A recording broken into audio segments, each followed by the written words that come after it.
Allahu Allahu Allahu Allah. Saya ada buat status di Facebook saya. Saya kata, Tong Chow Chung ni pandai ke bodoh ni sebenarnya, saya kata. Sebab apa? Bila kami berdakwah dengan Cina, sesama Cina, saya bercakap Cina. Saya menggunakan bahasa Cina, saya menggunakan bahasa English dengan orang Cina. Kalaulah itu logik Tong Chow Chung, takut nak belajar Jawi, takut nak belajar bahasa Melayu kerana takut diislamkan. Kalau begitu, lebih baik saya kata Tong Chow Chung haramkan bahasa Cina dengan bahasa English kerana kami banyak berdakwah dengan orang Cina guna bahasa Cina dengan bahasa English. Itu je. Dan beberapa hari ini, subhanallah, ramai sangat Cina belum Muslim. Ada yang positif, ada yang negatif. Hantar message dekat Instagram dengan Facebook saya. Ada yang nak belajar Islam, ada yang nak condemn saya. Condemn saya apa? Tadi baru saya baca satu lagi. Dia tulis dalam Cina. Saya mana reti baca bahasa Cina? Saya orang Malaysia mah. Malaysian first, Chinese second. Boleh ke? Ke tak boleh? Boleh kan? Tapi tak adalah, saya Muslim first. Dia hantar kepada saya. Dia kata, awak telah memalukan nenek moyang, mak bapak kamu, keturunan kamu. Okey? Kamu jangan lagi membuat sesuatu perkara yang memalukan keturunan Cina, bangsa Cina sudah. Janganlah nak mengutuk ajaran agama Cina dengan bangsa Cina. Kamu ni jangan jadi pengkhianat. Saya, macam mana saya tahu? Saya pakai Google Translate. Tapi tak boleh harap juga. Saya hantar kepada staf saya yang tahu bahasa Cina, saya minta dia, betul tak ini translation dia? Dia kata betul. Lalu saya balaslah, saya kata, pertama, sejak bila saya menghalang orang Cina belajar bahasa Cina? Saya pun Cina. Saya kata, tak ada masalah nak belajar bahasa ibunda, tak ada masalah. Tak ada masalah, okey je. Tetapi saya ada masalah jikalau belajar bahasa ibunda sehingga gagal bercakap bahasa Malaysia, yang bahasa Melayu yang merupakan bahasa kebangsaan, dan itu sekaligus menyebabkan bangsa Cina sukar dan susah untuk mengasimilisasikan diri mereka di dalam Malaysia, dan itu yang jadi masalah. Saya tak ada masalah nak belajar bahasa Cina, teruskan. Tapi masalah saya ialah dia tak faham bahasa Melayu. Takkan bangga dengan India yang datang sini beberapa bulan lagi fasih bahasa Melayu berbanding dengan mereka yang ada IC Malaysia. Lalu saya bagi tahu, sampai sekarang dia tak jawab. Saya kata, you pergi ke negara Thailand, ada Cina dekat Thailand, mereka fasih cakap Thai. Mereka Cina juga. Apakah mereka kurang Cina berbanding dengan kamu di Malaysia? Kamu pergi cakap dengan Cina yang ada di Indonesia. Semua mereka, bahasa mereka yang pertama adalah bahasa Indonesia. Mereka masih boleh cakap Mandarin. Kamu pergi jumpa Cina yang berada di negara barat, di Eropah ataupun di Amerika Syarikat. Mereka tahu tak cakap bahasa English? Mereka tahu. Tapi mereka lupa tak asal-usul? Tak. Mereka masih Cina, tetapi mereka tahu bahasa English adalah bahasa utama di situ, maka wajib untuk mereka mempelajari bahasa English supaya mereka boleh mengasimilisasikan diri di dalam masyarakat berkulit putih di situ. Sama juga dengan masyarakat Thai, masyarakat Indonesia. Saya kata, masalahnya ialah, kenapa kamu sebagai Cina di Malaysia, kamu nak belajar bahasa Cina, saya sokong. Saya pun tak akan kacau. Tapi masalahnya ialah, kenapa hanya sekadar belajar bahasa ibunda sehingga ramai yang gagal menguasai bahasa Melayu yang mudah, sehingga kalau nak masuk mahkamah pun memerlukan jurubahasa. Bukankah ini sesuatu yang memalukan? Tuan-tuan dan puan, ini tak ada siapa boleh kata saya racist tau. Sebab saya pun Cina mah. Cina mana boleh racist dengan Cina? Last mereka kata dengan saya apa? Dan saya nak pergi kepada kesimpulan. Sebenarnya ada beberapa lagi. Mereka kata, kita Cina. Kita ni orang Cina. Ini juga mindset mereka. Kita ni Cina. Kita mesti ikut agama tradisi Cina. Mesti ikut nenek moyang. Setuju tak tuan-tuan dan puan-puan dengan statement ni? Setuju ke tidak? Tak setuju. Saya cakap, saya setuju. Kita kena ikut agama tradisi. Kita kena ikut agama nenek moyang. Lepas tu mereka pun kata, macam tu you sudah faham, baguslah. Habis tu kenapa you lagi mau ajak orang masuk Islam? Saya jawab senang je. Sebab agama Islam, agama nenek moyang. Sebab agama Islam, agama nenek moyang. Dia kata, mana ada? Saya kata, you nak bukti tak? Bagi bukti. Saya kata, buktinya senang saja. Nah, kalau kamu kata, orang Cina, dia mesti beragama Buddha, ataupun agama Taoism, ataupun agama Confucianism. Itu agama tradisi. Soalan saya. Lao Tzu, Gong Tzu, mereka lebih kurang 2,800, 2,000 ke 3,000 tahun. Lebih kurang. Asal agama Taoism dengan Confucianism lebih kurang dalam 2008 ke 2000 ke 3000 tahun, lebih kurang. Okey? Agama Buddhism lebih kurang 2600 tahun.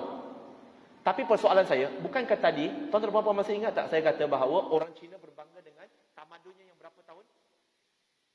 5,000 tahun. Saya tanya kepada dia. Habis tu, untuk 2,000 tahun sebelum datangnya Lao Tzu dengan Kong Tzu dengan Buddhism, orang Cina ni apa agama tradisi dia?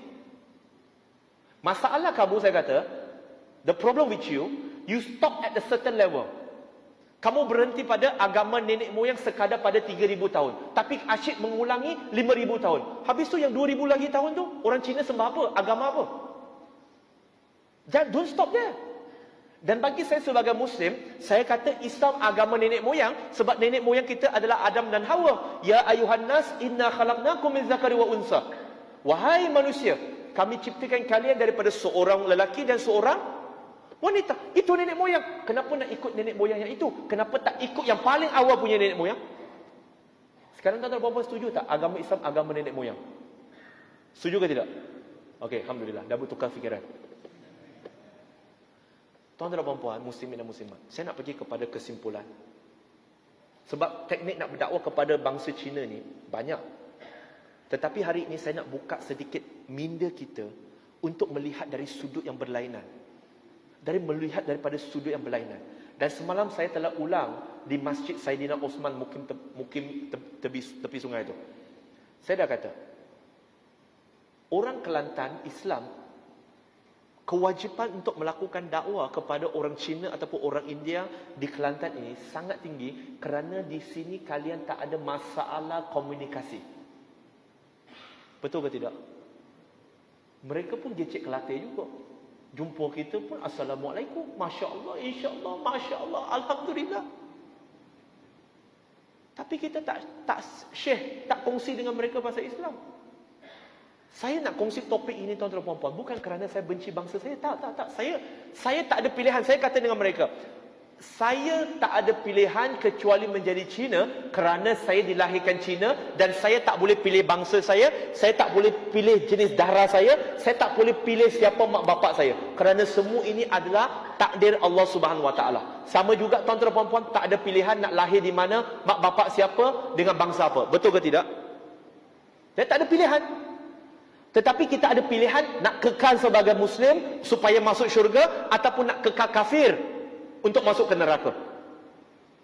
Dan saya nak kongsi topik ini supaya tuan-tuan dan puan-puan faham bahawa dahulunya Islamnya ramai Melayu hari ini antara teorinya ialah kedatangan Cina Muslim ke tanah Melayu yang menyebarkan agama Islam.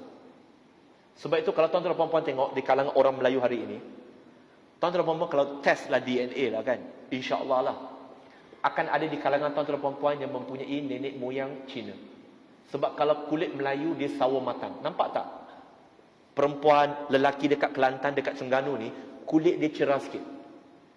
Mata dia sepet lagi dari saya. Melayu tak mata sepet kan? Tak. Melayu tak mata sepet. Macam mana dia boleh mata sepet?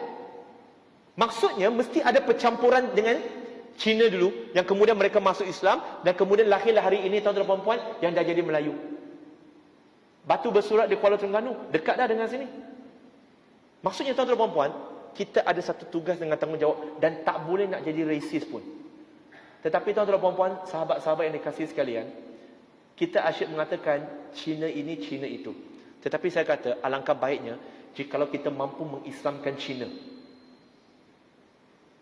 Hidayah datang dari Allah. Mereka nak pilih masuk Islam ke tak nak, itu terpulang kepada mereka. Tetapi tugas kita adalah mengislamkan Cina, bukan mencinakan Islam. Kita kena faham. Ada beza kan? Mengislamkan Cina bukan mencinakan Islam. Kita nak sebarkan Islam supaya orang Cina masuk Islam. Kita nak bagi mereka sedar. Dan insya-Allah tuan-tuan dan puan-puan, muslimin dan muslimat yang dirahmati oleh Allah Subhanahu wa taala, penutup saya untuk kita semua hari ini, iaitu tuan-tuan dan puan-puan muslimin dan muslimat yang dirahmati oleh Allah Subhanahu wa taala, ramai mereka yang berada di luar, mereka benci Islam kerana mereka tak tahu tentang apa itu Islam. Tetapi setelah mereka sendiri membaca dan mereka menerima dakwah daripada kita, mereka nampak Islam yang berbeza. Dan satu kisah yang saya nak tutup tazkirah saya malam ini, iaitu seminggu 2 minggu lepas, ada seorang lelaki Cina, dia desak agar sekolah Cina ditutup. Dia tu bukan Muslim, dia desak agar sekolah Cina ditutup. Dan kerana dia Cina yang belum Muslim, maka orang pun maki dia. Orang marah dia. Awak ni pengkhianat Cina. Apa punya Cina suruh sekolah Cina ditutup? Dia kena marah, dia kena hina. Orang kongsikan gambar isteri dia dengan anak-anak dia. Malahan ada yang hina dia lah. Kata, awak ni asyik nak suruh sekolah Cina tutup. Lebih baik awak jangan jadi Cina, awak masuk Islam jadi Melayu. Dia ingat senang-senang tau, masuk Islam boleh jadi Melayu. Bangsa tu boleh tukar macam Transformers tau. Tak boleh. Lalu tuan-tuan dan puan-puan, saya pendekkan cerita. Saya sekali pun kena sebab saya share status dia. Dan kemudian saya berkomunikasi dengan dia. Dan saya pendekkan cerita.